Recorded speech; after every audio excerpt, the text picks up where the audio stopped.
قومی air line PIA کا طیارہ بڑے حادثے سے بچ گیا، تاہم طیارے کو اڑان بھرنے کے 50 منٹ بعد ایمرجنسی لینڈنگ کرنا پڑی۔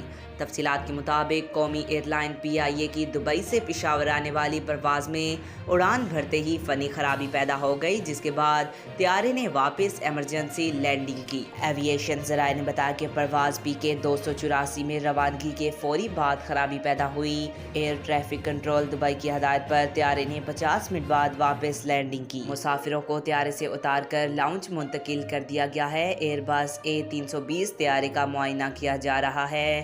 ترجمان قومی ایئر لائن نے بتایا کہ پرواز PK 284 نے آج صبح 9 بجے پشاور پہنچنا تھا، تاہم دبئی ایئرپورٹ پر طیارے کی فنی خرابی دور کی جا رہی ہے۔